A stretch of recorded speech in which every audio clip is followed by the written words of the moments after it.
దేవుడు మోసేని పిలిచినాడు ఐగుప్తులో ఉన్నటువంటి ఆ యొక్క ఇశ్రాయేలును విడిపించడానికి పిలిచినప్పుడు ఆయన వ్యతిరేకించినాడు.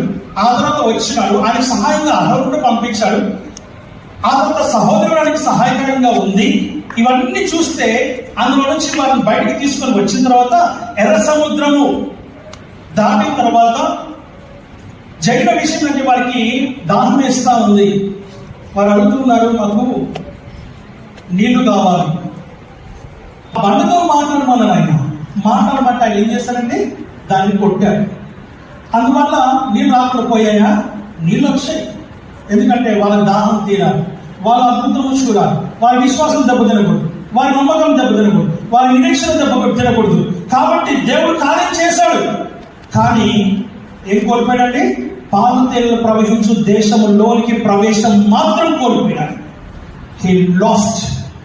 సింపుల్ ఏంటంటే ఆ ఒక్క విషయంలో ఆయన పాలు తేనెలు ప్రవహించు దేశంలోకి ప్రవేశమే లేకుండా కోల్పోయినాడు. ఈరోజు నేనెంత క్రైస్తవులు చెప్పుకునే మనము, విశ్వాసం చెప్పుకునే మనము, నమ్మకస్తులు చెప్పుకునే మనము, దేవుడి బిడ్డలను చెప్పుకునే మనము, లోకస్తులు అంటున్నారు మనల్ని. ఆ కులాయి దగ్గర కావచ్చు, నల్ల దగ్గర కావచ్చు, ఇక్కడ కావచ్చు, కొట్లాడ దగ్గర కావచ్చు, మీరు దేవుడి బిడ్డలు కదా అంటారు మనల్ని. చాలా చక్కగా పిలుస్తారు మనల్ని దేవుడి బిడ్డలు అనేసి. కానీ మనలో ఏముంది?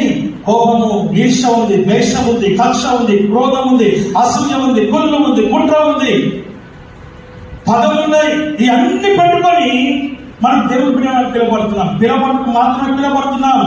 కానీ నిజంగా మనం క్రైస్తవులము కాదు. ఎప్పుడవుతాము అంటే ఆయనను అనుసరించినప్పుడు మాత్రమే.